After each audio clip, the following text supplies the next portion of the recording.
Wavaayo no mentioning anti mu kibiina w'ekiti bangamba ndi mulogo ne bangamba omuyimbi munnange nti ndoga muwala we muloga ne muwala we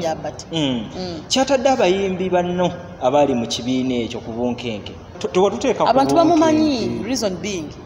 tebakingamba mukama ntulya gye nangamba ondoka ondoka n'omwana wange byagenda everywhere nange kenyini ng'omuntu ne bindamejinga nga ne ku stage abantu bankuba obucupa ne bangobayo ne baboda n'aba TV n'aba radio presenters ali bakyagala kuba nyimba za wadde ye beef ekyaliwo takkakkana takita ndakata china beef naye nga mu mutima gwe amazima agamanyi I've never done anything to her, you know. Nenga never za Allah nti namusonyiwa. Nali nakatula omwezi gumu omwana nafa. Nafira mu lubuto. So naye no genda banongose haji agamba saagala kukola biga byali bingi. Ne binyiga omutima nenga yatenza omulwadde. Yitazimaze nakunoonyako kulaba ndi mu mbeera ki. Tumirira kwagubudaabudeeka. Omwami wange omulungi nkutumiddeko ate okimanyi nti nkwagala nnyo ensonga lwaki nkwekuumidde ebbanga lyonna mwagala nnyo akimanyi bw'otamwogera amannya kituzzayo ku kiri omwami wange abaasi mu biruto mumanyi kyogamba anti bw'otamweyogerera amannya kibuulo kituzizzayo ku kiri eri omuwala ono Farida Stecia Mayanja namutwala e Makka naye naliko naye e Toronto omwaka guli Canada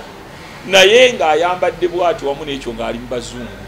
omulaba kati abadde Allah akyamukuumye tumusaba abeere ng'abeerera ddala bw'atyo lujja obizige manya gange atulaba akaseera kano kennyini nyongera okukubuuzaako era n'enkwebaza okubeera nti ogoberera enteekateeka zaffe zonna naddala nga tutunulidde nnyo okulaba nga tubasembereza abantu bammwe musinga okubeera nga mwagala sayidi eyo ate muwulire mbeera ki gye balimu naki kye baliko akaseera ku kennyini olunaku olwaleero episode eno yanjawulo nnyo nti tugenda kubeera nga tuli ba mukisa okunyumyako ne hajjati mulamanvaani eno so wekifuukidde ekyenjawulo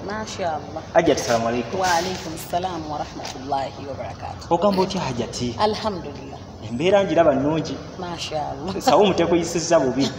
Twabimanyiira. Mwabimanyiira. So Hajjati okusookera ddala. Bitambula bitya? Alhamdulillah. Kugeza mbeera ya lockdown. Buli muntu yeesabira buli muntu yeeyiya mu mbeera yonna gy'asobola okulanga ayita mu mbeera eno nga si nnyangu mbeera ya butakola kukozesaako akatono k'oyina mu ngeri esinga okubeera ey'okukekkereza ennyo so ate nga olinako abantu abalala era abeetaaga obuyambi bakutunuulidde so kugezaako naye nga inshallah Mungu ajja gituyisaamu atugezesa ate atwagala tuli baddubi okukkiriza kikulu nnyo onyumidde mu bwajati nkwagaliddeyo mu bwajati simanyi obusanza otya gwe ng'omuntu n'abawagizi beesala abawagizi balina Stecia gwe babeesinga gwe baagala oli sijjaga nti abantu baagala nnyo ebyonoonese naye bameneza abatambulaika nali nabakulira bulungi kati nga bibanyumira okulabako abalala omuntu abeerawo nga tayagala kati ngo babe mikolo kolaga dini ye nti eno dini yono yono songa anyumira nyimba zo naberanga ali like yesala kukuita ku mukolo because of that wakati no kubana kakaya everywhere shows ezimu kati ngenda kuguma nsibo omutima nzerekereze ngo kima mu bala balezo berenga nyimba mikolo obana bifonga bili decent something like that so lokwesa enyambala yange n'erinnya lyange n'eddiini yange ekiti so kati officially tulina kukulaba mu kifaananyi kino teri kusanga mungu olusaako empale kakomyewo nze yagenda emaka ate nagenda sekakiddwa nagenda ku ssente zange nagenda maze kitegeera kati lwaki ate emankyusa enniya yonna nakkakkana nenzikiriza hijja okay so oba Hajjati buliko ekiseera omuntu yali sose n'abakoba byakola nakola then ekituuka ekiseera nga kituuse awo asoofuuka Hajjati oba omuntu asoofuuka Hajjati omuntu asoofuuka Hajjati mu mbeera yonna bino bagamba omala okukola okola biggweyo ebiki byo biggwayo omanyi n'okumanya biki byateekerwa teryalina kumanya ku bintu bibeerawo biddako bidda mu maaso oba byaliwo okujjako Allah yekka kati gwe olina kumanya bumanya n'otegeera n'oyongera okukkirizamu Allah wo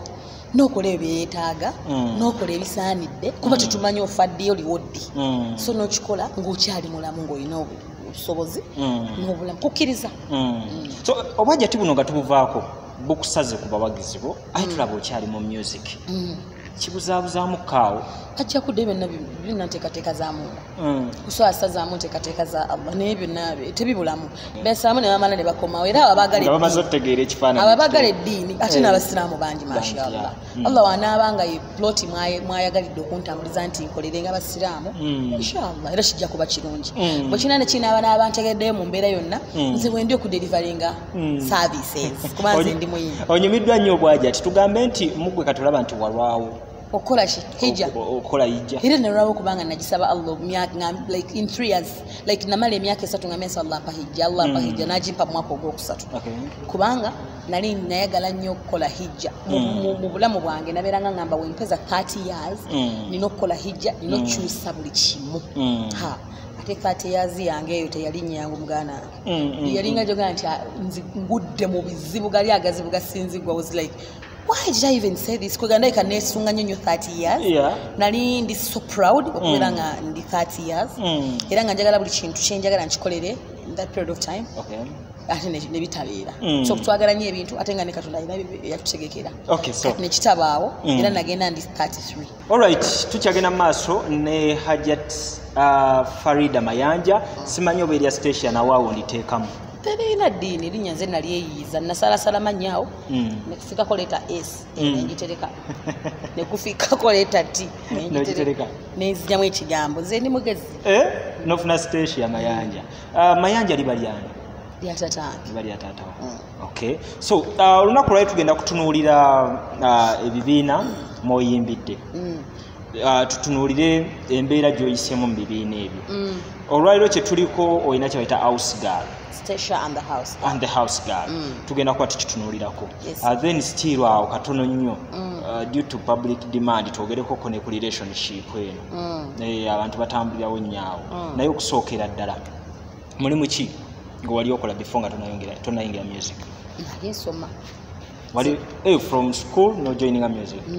igwe tewabonaabonako zino hustles n'abaana ze batugamba buli ssaawa bwe nayingira music nenfuka star Enanti student wafukira Stecia kiba kyangu nnyo na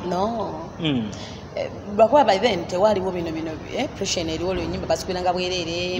nyimba bazigulanga nga tukola albums nenga nange sebo natandikira mu mabaale eyo nga ndi ne amalula abo nga nkola karaoke natandikira eyo ntandika jam sessions eyo gye nafuna abagala nyimbe wabanswaliza n'ekirango gaswe nembiyimba nenga nsoma from school bwezija bwe nyimba like that so ekitegeeza essomero music ye yakuleetera okulekera busoma that was senior 6 wakoma officially toyongerangako wejjusa okuba nti wayongerako kubanga nali njagala kubeera surgeon ne mama nga yali akyagala nnyo kuba nali nakola PCB stroke math nimana stroking art nga math atabusi kubanyi physics eyo gye yeyongera gulu ne chemistry kubeera calculating so byatabuka ne baganda abawala ne bagenda nga tujjako math ne batuteeka ku art kuba naye nali mulungi nnyo mu art ombuzizaki tutunuulira ebibiina byozoyimbiramu okusookera tusooka obitumenyereko nayimbiramu Eagles production eyazaala golden band nenyimbira ne mu cream production so tubala Eagles production eyazaala cream so byebibiina bisatu byozoyimbiramu mu bibiina bino ebisatu tulabye nti bwe tutuukidde olwaleero olabika wayitamu mu bugubi bw'amaanyi nnyo ng'era omuntu yenna kubeera nga osisinkanya abantu temuli bawamu lwe bava mu family yanjawulo enneeyisa ziba zanjawulo nakubeera nga wabeereyo pressure competition so tebibeera byangu so obuzibu buno wabusanga mu bantu abo abaakuleeta oba bewasanga mu kibiina katusokedera ku kya Eagles benasanga mu kibiina nga womanyi pressure nti wabeerawo muyimbi wunaze naye ali muyimbi buli omuntu ayagala ayite obwe bityo nenga Mungu yamala n'abimpisaamu nkola inshallah nali mugumu nebaza Allah naguma nembiyitamu ne bandoza ne banfulu nebisiraani wuya musezi byonna nemunanga Allah n'abimpisaamu. That was Eagles production. Yes era okubonaabona kwange kwonna kwali mu Eagles production njagala n'okwitinga okuyima nentuuka n'okwagala okuluzinga my life nga njagala nakwetta byali bingi bagumira bingi nembeera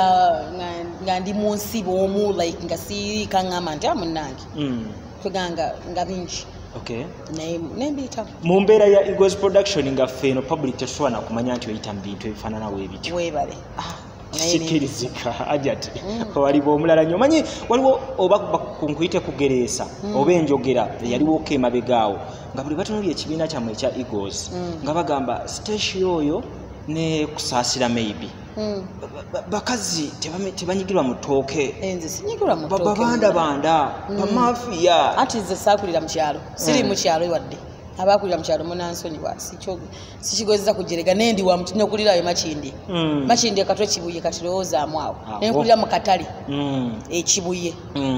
kati nze obwongo bwange n'ekirala kati oveero nyigire mu ttooke kuki just ndi stubborn. I'm not mad, but I'm stubborn. Oba okitegera ng'omuntu ali stubborn ate nze omuntu ayogere njogera amazima ng'omanyi oba gakutuga oba gakukola ki naye ekintu kikugamba nga bwe nkirabye sikweka sikwenya so that's me. So Eagles yakuleetera okuyisa omusezi omulogo n'ebigwa mu kkowa eryo kiki oyonyumiriza mu Eagles ku side endala yampa platform n'enfuuko ewerinnya omukulu Mr. Semakula singa oba oli awo oba singa ayitanzija eyeeri oba oli awo nantane wano ne bano bandibadde basobola okugaana naye bampa platform nenyumira ku stage yaabwe andi basanga b'amaanyi nga bali mu music industry for a very long time nga b'amaanyi nga sirina kyendi natandika nze nzigulawo ne show zaabwe nengenda nga ki n'ekirala banyambako nenkula mu bwongo nemmanya how to live in a society like living ota ne society living ota n'abantu buli omu ng'alina mind ey'enjawulo n'enjiga n'enkuguka n'enkula. So mu kukula kw'abayimbi abamu abali mu kibiina kya Eagles twalaba abamu baatuuka ku ddala lya ba directors simanyi oba wali omukubbo nalituukako mu golden walitukira mu golden so mu Eagles tekyaliwo bali bebaali abakulu ne mu golden twafuna omukisa naffe netufukako ba director so nga naawe olya kashares nga batuwa shows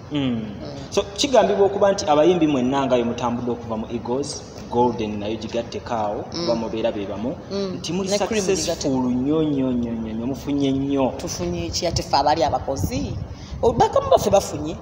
babakiruddemu be baabeeranga mu kintu kino kati ffe nga tuli bakozi ffe twatandika okukola nga tufuna 2,500 kati omuntu waba abibalayo gyonna emyaka egyo tamanya nti tunafunako ne 2,500 nenninya nenfuna 5 nenninya nenfuna omutwalo kulinnya nnooko oba otutta emyaka nga gitambudde nogenda ng'olinnya siga nti bukola leero nofuna 2,500 wiiki ejja ne bakuwa 5 no nenninya nembeera ku 2 ate awo Eagles nevaawo ne tudda mu golden band nagibaddemu emyaka 2-3 okitegeera wembadde ntandikiddwe nti kankole kasente akange kuba badde batuwa shows ate nembeera nga navaayo oba olumu shows nga ziyiibwa tezikolebwa webityo so much as nti abawagizi bagamba abo abayimbi baafuna abamu mulimu abataafuna lwansonga kuba tubadde tukozesebwa time wetuukidde okubeera nga tusobola okubeera nga naffe tufuna ate nkukola nezisukka netugawaayi kanzira ebbali ebyensi tebijja kuneemaza. So okumuvinga mu Cream Production waliwo ekikyambuzaabuza ng'omuntu wagenda mu Cream Production n'okomawo mu golden oba kyali kuva mu golden genda mu cream n'obeera nga wekitabo kyagala nava mu golden nengenda mu cream so tewadda mu golden part 2 yali part 1 yokka so golden nawo waliwo ebizibu byawe ebyakuwaliriza ogenda mu cream. Of course anti genje enkokola ataawo zaasukka tutandisa okukolawo ebintu byali bingi nabyo naye nga temwe bebayigane bino natenze nga ndaba tukuze omuntu bwe mukula obeera olowooza waliwo ekigenda okukyuka obeera olowooza ebintu bigenda kutambula birala ate ogenda okulanga bikyatambula bibimu kati te buli muntu alina ekigendererwa n'ekiruubirirwa ate nali nfuuse hajati ng'emabega wali mbadde nkolera mu kwekwenyakwenya n'enkwe kyokka kati nga nfuuse hajati sikyasobola kubeera nankwe nakwekwenyakwenya so I had to go mu mbeera ya golden band nga tunaatera ogenda ku Cream Production twalaba nti bwe mwali mukolanga performances abamu ku bayimbi nga omukulu Charles Sekyewa yali akomyewo on board mu golden I think akaseera kakola kati mu golden band nalaba muyimbi Sekyewa nga akomyewo nga kwegamba partnerships zammwe mwenna mu performance muzikola nawamu mu shows ez'enjawulo so Stecia wayakyali mu golden bwe najja mu cream naye najja mu cream kubasoka navaayo najja mu cream ahe navaayo nadda mu golden yajjanga akugobererawo dda ng'erayo mwali mu eagles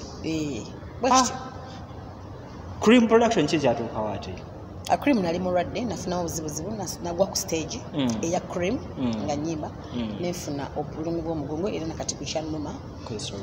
ne bampa bed rest ya myezi 6 by then nali lubuto ate nga nina pressure oba ekigo ne pressure byegatta omwana ne bimutta nali nakatuula omwezi gumu omwana n'afa n'afiira mu lubuto so naye nogenda bannongoose kati nembeera nga nina bed rest za mirundi 2 n'ey'omugongo n'eyekiso kati ndowooza abalina ebigambo awo ne batandika omugamba nali bakamala okunongoosa omwezi gumu nagenda okulaba nga Haji agamba saagala kukola biga byali bingi ne binyiga omutima naye nga ye atenza omulwadde tazimaze nakunnoonyaako kulaba ndi mu mbeera ki naye ndamanya nti olwaba oli abo abantu balina ebigambo bamugamba neŋŋamba oke osanga mungu alina kyaleese satawana kuddayo kuba bagamba mbamenya bampadde sente nyingi nga ate nze nga sizimanyi saagala kukola ate nga nze nemanyi ng'omukazi ayagala okukola ne Haji mujulizi kuba bwe nayingira mu cream bintu mbiri yakyukira ddala banakolanga ne batuuka ne ku level nga ne waba taliwo alwadde kuba yalwala ng'omuntu still nga shows standing ate nga si bwe kyali luli bwe yalwalanga nga cream eyituula naye bwe twagira nga ko nga nemanyi ng'omuntu omukozi ate nga bo baclaiminga nti saagala kukola so nekyampisa bulungi neŋŋamba ningakantuule kubanga ebbanga olwadi nali ninotuula for 6 months kati nenga omuntu wa complainingidde mwezi gumu 6 months bwe zinagwerako so nemanya nti angobedde bwato mu mbulukujjukujju nangobedde mu magezi anenkita so nekitambulira awo cream nebanga yagenze kano kankayiseewo kange nemabegakaawo ku lonchi ya Catherine Kusaasira waliwo nnyo nalabanga eyali olubuto nedda bambi nedda ndoza bambi engeri gye nalina akavaamu luli manya bakyatulwawo okutereera engeri gye ndi ow'ekiso so tetusiba mbuto zirwawo okuddayo wero n'omubiri ogwo gwoba okyayina gwoba wayina ng'oli lubuto gugenda gukendeera mpola kitwala n'omwaka mulamba era ngenda nteera butereezi okudda mu saizi yange eri gye nali mukacuceeka walaba bulabi nali ndi awo neŋŋamba Hajati wange alhamdulillah lwali lukyali lubisi Hajati mu mbeera nga tuva ku bibiina byonna nga ozotambula n'embeera gy'oyiseemu waliwo embeera eyaleeseewo ko suspicion okuva ku mboozi emu gy'obadde wakanyumyako emabegakaawo ey'eddogo nti wewavaayo nomentioninga nti mu kibiina weekiti baŋŋamba ndi mulogo ne baŋŋamba omuyimbi munnange nti ndoga muwala we muloga ne muwala we kyatadde abayimbi banno abaali mu kibiina ekyo ku bunkenke nga batandisa obbasongamu yaliba nti ye Nantume yaliba nti ye Kusaasira yaliba nti ye ani bakoze bubi lwaki abantu basonga mu bantu ennwe nga nze saazisonga ati waganda okwogera omuntu tewatuteeka abantu bamumanyi reason being tebakiŋŋamba mukama ntuli ajja naŋŋamba ondoka otusoka n'omwana wange byagenda everywhere nange kenyini ng'omuntu ne bindamejinga nga ne ku stage abantu bankuba obucupa ne bangobayo ne baboda n'aba TV n'aba radio presenters ate bakyagala kukuba nnyimba zange like kyagenda everywhere ng'oli ajja n'akunnyonnyola n'akaaba amaziga n'afukamira mugano oyo ayagala mulogo ayagala kunzita ayagala something like that so bamanyi abantu kyatambula emyaka egi n'abaliwo nga ndi mu bbanga so kati ffe abatamanyi temumanyi naye abamanyi bamanyi so ffe tuli baddembe okuba obufaananyi bwaffe ne tusigala awo muyimbi mukyala muwala we ne tugattagatta obulamu ne bugandira awo simanyi mwe mumanyi naye nze mumanyi n'abantu bamumanyi just beebuzaabuza naye nga bamanyi kubanga yabyogera byaliwo byatambula era yabeerawo ng'atambulirawo ku feva tayagalwa awalanwa nze nenkyayibwa okwagala okukwenekola ki so bamanyi they know naye nnyini amanyi naye nebaza Allah naye byonna nabiteeka ku mabega simanyi na lwaki lwakuba musokoola nnyo kubanga nsirise for over 10 years kubanga si kyaggulu naye bansooka olw'okuba nze neekuuma nga sibeera mu mawulire kati bwe time ne bafuukula nga bakola ki naye nga siri muntu amala googera bintu binkwatako naye nga nebaza Allah nti namusonyiwa katono nnyo mwoyo moment ng'ofulumya amaziga mu maaso wali ofiiringa otya kiki muli kyekyali kikuyingidde wenna nendabanga hajati wange afulumya ezziga nayita mu pain emyaka 3 nga ndi isolated nga siina muntu anjagala emyaka egi nga siina muntu anzikirizaamu nti siri muntu akola bintu ebyo kyanto kyalinga nnyo wabula nga nina mungu wange kukaaba maziga n'abaana bange kyampisa bubi kati nga bwe mbijjukira bulwembeera nga bulonziza emabega oba mpisa bubi nasonyiwa naye tekyanvaako like seerabira naye nga namusonyiwa nabivaako wadde ye beef ekyaliwo takkakkana takita ndakata kyalina beef naye nga mu mutima gwe amazima agamanyi I've never done anything to her oba oliawo ne bana abasawo babuzaabuza abantu because babeera bamaze okulaba nti omuntu byayeetaaga the interest se sonyiza obutamunanya nyo bayinza oba bamuwabya nedda bawabya ayagala okitegeera naye nga nayisibwa bubi so mu mbeera eno nti ofuuse hajati obulamu bugenze mu maaso ogezezaako okutandika okuddayo eri abo abantu be mwalinanga okusika omugwa mulabe nga muddamu okukwatagana nti nzireyo nkole ntya muddemu mukwatagane somehow kuba kati luli ekyali olusi kikuwalanya muli mu bandi y'emu tokyagirimu kati oli ku bibyo birala mugezezaako okulaba nga muzaawo enkwatagane neyo anti ate ndi busy Stecia the house girl tampeeza naye nga siina mutawaana mukwano era abayimbi bannange mbafollowing okufaabo buli wamu mbabeerako njagala obumanya bali ku kibali mu mbeera nnungi abeeyo that's okay mashallah naye kati sikyabeera eno mu Uganda mbeera bweru mbeera Bulaaya eri waliyo mami wange ali eyo Canada buli sawa mbeerako the house girl Stecia buli sawa sikyabeera nnyo muno mbeera busy ebyo byamazima naye nga sibalinaako mutaana era bwe wabaawo embeera nti oba munange tuna namba ya gundi twagala omukolo nzigaba oba kino era nabo bennyini baba bankubidde bweba wankubira era tuwulira okitegeera naye ndowooza balina busy schedule nina busy schedule tetukyalina nnyo kitugatta I think that's why naye nga tewali nsonga lwaki naye nga gwe omutima gwo kati mutebe mashallah mukakamu mashallah onansonyiwa saakubuuzisa kuba nakkiriza nti Allah nteekawo yalina ensonga lwaki ate asasula abajja kubasasula so ndi mugumu ndi mugagga mu kutebenkera omutima kati ntumirira kuwagubuddaabuddeeka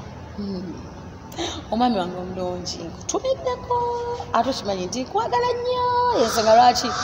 nkwekuumidde ebbanga lyonna mwagala nnyo akimanyi bw'otamwogera amannya kituzzayo ku kiri omwami wange abaasi mubiru tomumanyi kyogamba anti bw'otamweyogerera amannya kibuulo kituzizzayo ku kiri eri gye bagenda otugamba nti Stecia Mubanda gundi Mubanda yembeera gy'olaba nti bagenda bagattagattako ebirala nedda mukwano kankweka ekintu kimu kati tuswikize tugenze mu relationship gye tuli eyo nkikubuulire let me tell you something tuli bantu nga mmwe nammwe mwennyini bw'otwala ne weetunulamu olabya ddala nga mbutuufu bw'ojjayo ekitabo n'olistinga kijjula ne weewola n'ekirala I'm telling you like seriously naye tukituukako nti oba oyagala that you keep on trying so naffe bwe tuli bakuba nti ffe tuli mu limelight nti omuntu alaba n'akikuliriza n'ogenda obwekanga nga ate mutusinga muli bazibu nnyo kati bwolagamba banange Stecia omusomalaya ayagadde abasajja bangi n'omulaba basomeraga Sekyewa Kitaka Abbas ng'alina abantu 3 bakulistingidde kati ate nga ye lisiti ye mukwano eyisaawawo negenda okitegeera naye engeri gye tuli nti batulaba atule basereebu bakigeza naye ng'ebikunyigiriza mu mukwano n'otuka okulemererwa nange binyigiriza mu mukwano nennemererwa nengezaako ewalala ate ffe tulina ekizibu nti abantu bajja okutwagala nga balina ebigendererwa byabwe nga ffe tulina laavu twewaddeyo twemazeeyo nga yagamba nno kano kasereebu n'abala obusente oba obutono ne bwe tufuna oba busente oba biki oba kukusuula linnya lyo something like that so ne tubeera nga tuyita mu mbeera eyo etali nnungi ate omuntu abantu ne bagitwala nti oba ffe tuliwo twagala teri ayagala kubeera nti azunga ave nadde eri buli muntu anoonya waafunira ssanyu ne bwe libula togenda kweteeka mu kkomero okuba oli sereebu buno obulamu butono tulina obweyagaliramu okay so mu mbeera y'emu tutunuulira omwami asookera ddala ku lisitiyo nga yo tugyogeddeko omwami Charles Sekyewa nakugoberera mu kibiina kino nodda mu kibiina kino kwegamba yalinganga entandikwa y'obulamu bwo mu bino ebyalaavu tukkiriziganya kiki ekyenjawulo omwami ono kyeyakola ekitamusonyiya ekyabalemesa okuddamu okukwatagana musekewa simanyi oba bwekiri naye kunze nze nali mwana muto kusekewa muto nno ddala ate nga kapo weesaana nga ndi muto ddala fine naye nagenda musanga mu celebrity life ku basajja ate yina amalala ag'enjawulo ge bateekamu nali kati ninyo nva mu famire enjavu siina nnyo mbeera eryawo nnungi nnyo ndoza mambi bwe yapima munalabanga sinza agwanidde so yanjooga nnyo kyekigambo ekituufu yanjooga nnyo era nga ndaga life gyali mundoza nga alaba olwokuba serebu alaba ebigundi bingi nnyo ate nga nze mwagala nnyo nga ndi mulaavu nyingi nnyo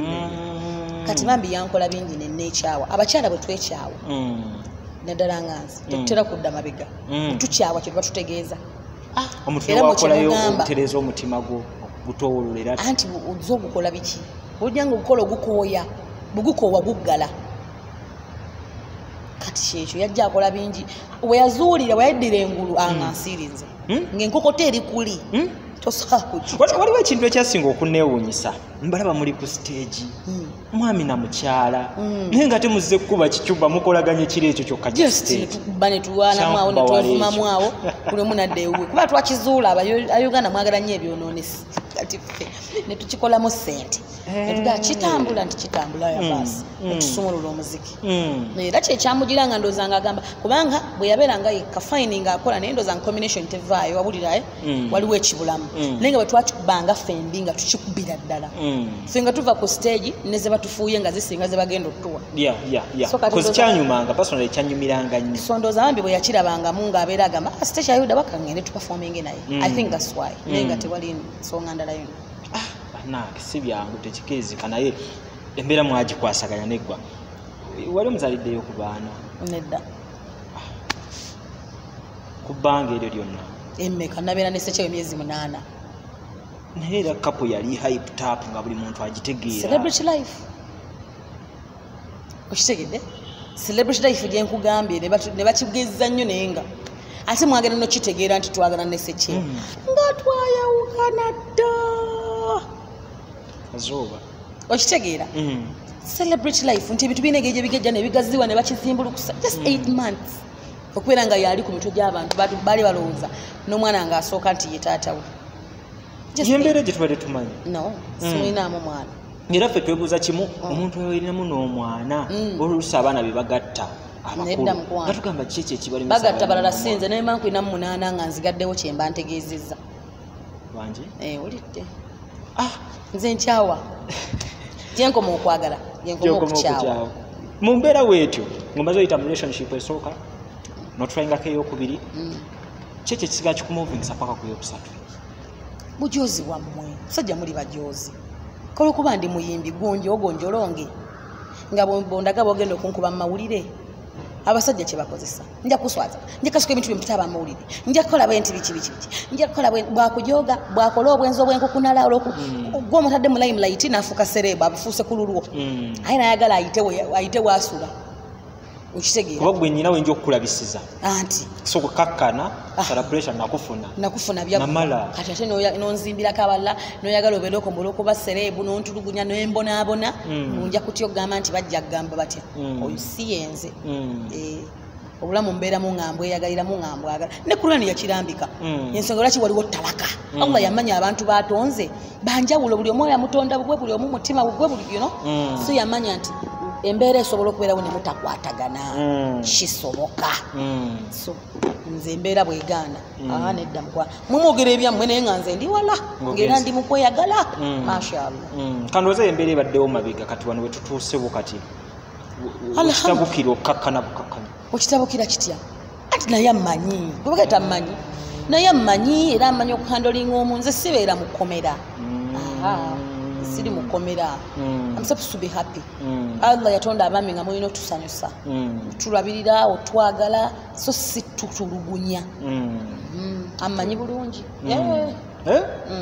awe nyini amanyi zinna kubeera mu bulamu bwa kubanga neekolerera nze sigenda kukumenya nti I need this, I need this, I need that. Sigenda kukola kikati lwaki oba tompa ssanyu lye neetaaga kitegeera mpozi naye yagenda emeka naye mashallah agijja kugenda inshallah. Okay, kikulu nti mwenna muli ba ddiini y'emu ebagatta kikola nnyo ekyo. Embeera ya house girl okusingira ddala nalyogedde ku music waliwo yasirikiramu kaawo naye wali mulwadde kitegeerekese myezi gyali mingi awo nembeera nogaba ikansirike mundabe ate nali sina management nali netwala nganzi ne kati nina management mukomeddewo n'embeera eno gye tulaba kati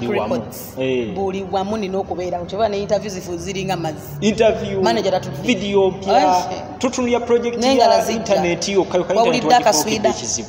nakubye ettaali wakubye n'ettaali mashallah awo wennyini ntuuse obubaka bwa Sheikh Nuhu Muzaata twaliko naye ku interview emu n'akusiima nnyo yakusiima tone akantu ako osobola n'okukazza n'okalaga abantu ng'asiima omukyalo ono omuwala ono Farida Stecia Mayanja namutwala e Makka naye naliko naye e Toronto omwaka guli Canada naye ng'ayambadde bw'ati wamu n'ekyo ng'ali mu bazungu omulaba kati abadde Allah akyamukuumye tumusaba abeere ng'abeerera ddala bw'atyo n'eri abayimbi abatategeera na kye baliko omuyimbi omulala muwala naye kati Allah yamukolera enteekateeka yavaako ne ku foomu takyaliko yagenda ne Makka naye nadda kuno n'afumbirwa abatali basiraamu n'amala n'ajooga olujooga lwali lw'amaanyi ne Allah n'amugjawo owulidde nti bakyala bangi ba disappointinze mu music najja ne yeyita hajati kiseera kitono n'alemererwa simanyi gwe n'atuukiriza ekyo kyennyini ky'otuwadde nze mukwano nze tebansasulira hijja tebampampe namanya kyeŋŋendako namanya kyenjagala era mmanyi gyendaga abalala babagamba abeerawo kati nga bwenaga nkwadde hijja nakyamuka saakyamuka nakumbirawo nakikola njagala nakisabirira ebbanga Allah n'akimpa nkyenyumirizaamu sagala gitta sagala jjo so bwe tutuuka ku mbeera eriwo kati olwaleero oli everywhere by the on internet okola bulungi nnyo era yenna yaleeta idea ne ya house girl salute mugenda kuwa kumwebaza kuba ebirungi bikyajja kati ntunulira project nga bagireese ideas timugenda kukola house girl Stecia Mayanja to you teyagireeta bw'atyo emizannyo gye tuze tuzannya wano mu bandi zembadde ndimu ez'enjawulo yandabamu talent naye bwe tukolanga video kubanga nze abadde shootinga video zange ng'alaba ndimu acting okwo aŋŋamba naye tulina okukolayo ekintu oba tuzannya movie oba naye tukoleyo ekintu ku YouTube nembigaana netwezooba nembigaana naye bambi nannemerako kati nitutuula tuba tugamba tuzize nakyo ki ekiyinza okukuba tujja na idea awo banga twagala kukola ya ssomero nga tusoma ku ssomero netuya paka etwaga nti tukole station tukole house girl house girl abadde tentubeera awo banga neligenda nga tulowooza kulinnya tulowooza ku idea nekimala nekiyitamu concept netambulira tumi weyasooka nenzigira neŋŋamba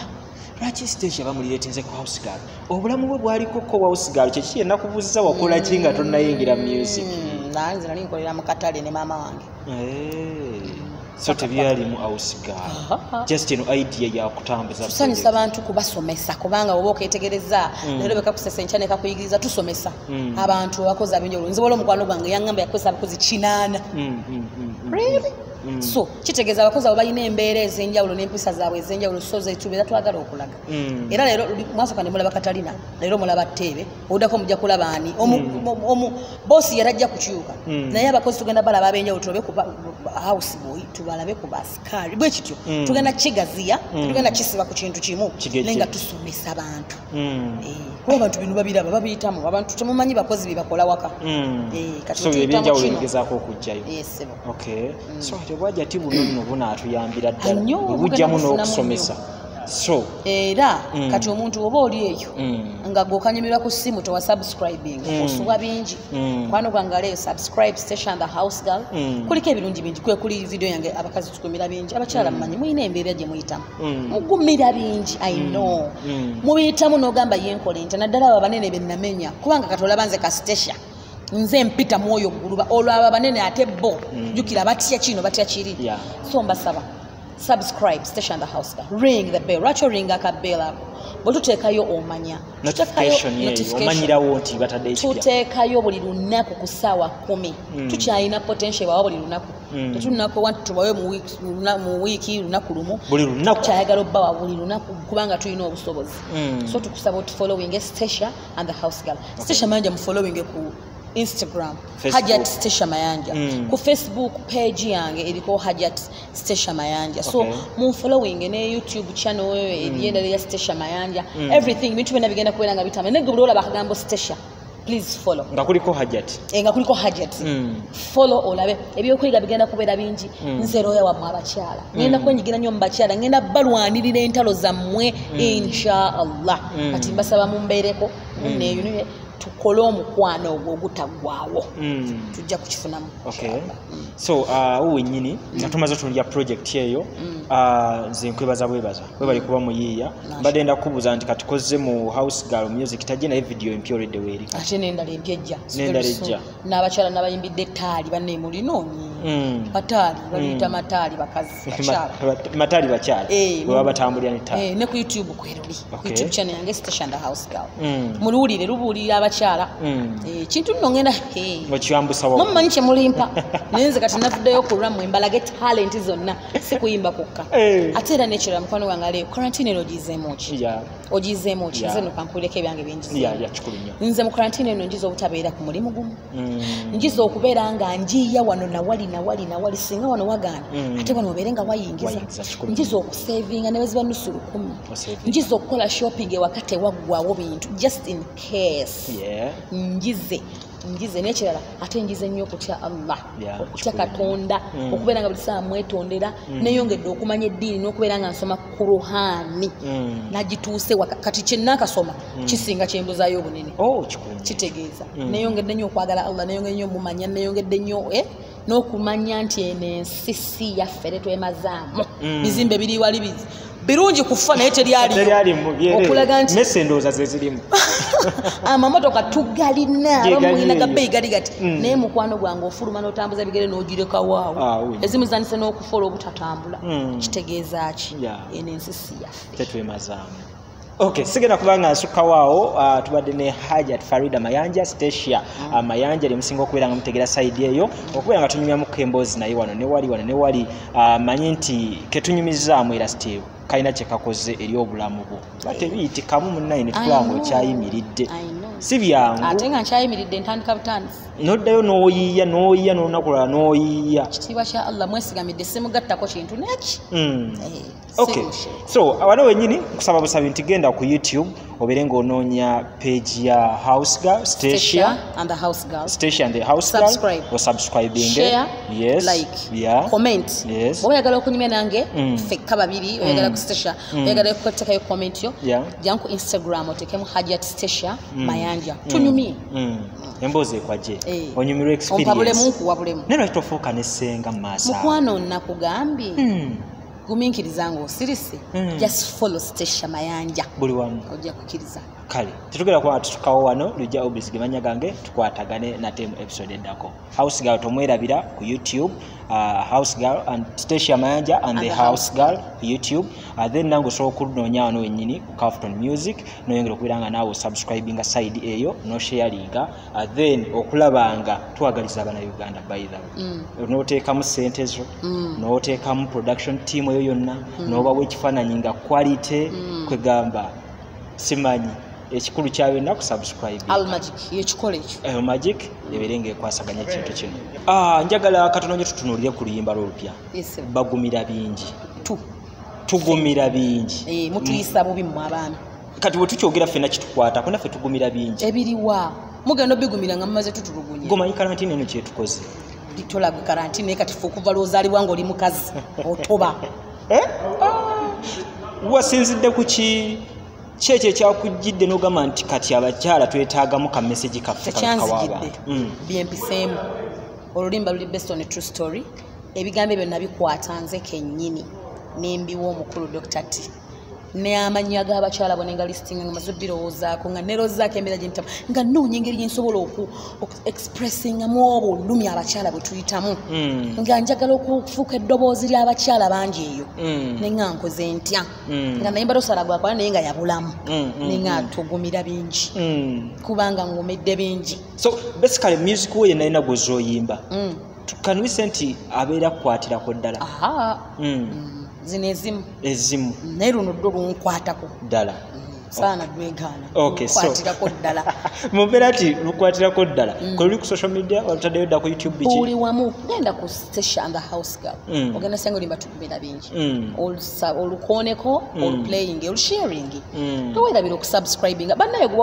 waba wamala dda okusubscribinga tosubscribing era kubanga oba ogijjeeyo era sigala subscribed nga kivudde mu red kizze wali mu black and white oba black and grey. Our woman's a chukba. So ku TVs, radios, basobola olusaba. Very much. Like it's everywhere. Olaba no retali era luli ku Stecia and the House Girl. Ukwata ku bakyala. Ate bana abami abambaragadde. Osokubeerayo nga mama wayina embeera gye tamunga bwagiraba waje experiencinga obanga sister wo. So limba lonna luli wonna. Naye nga abami baffe mutuyambe, mukyuseemu tuyita mu bulumi. Ate nga tubaagala nnyo. Lekerayo abakyala obubaka. Bakyala banno mbeera neya lockdown njagala mbabuulire nti nze wendi obbalwanirira mu buli mbeera ngenda kubeerawo wakumu nammwe ngenda kuleeta nga buli message gye mwagala tubeere nga twogerako naye mbasaba sooka oyagala oluyimba olutugumira bingi oluyingiremu abakyala balulaba ne bakaaba amaziga lubakwatako bamaama tugumidde bingi bamaama tuyise mu mbeera nnyingi naye mbagamba ekigambo kimwe nti tujja kuwangula naye mbaga zo kyayimba nnyo kati omukolo weguba guliko Stecia ate guba mukolo ate nga hajat noyimba embaga n'emikolo n'enkikuba ovanga ku hajat ajja ku mukolo gwo bakutwala olwo lunaku lwa mukisa gy'oli lwa njawulo gy'oli nga yazze asomye n'edduwa wallahi abana Uganda ye bali kuba nnyimba zaffe mukama ekaya aba abaddizaawo.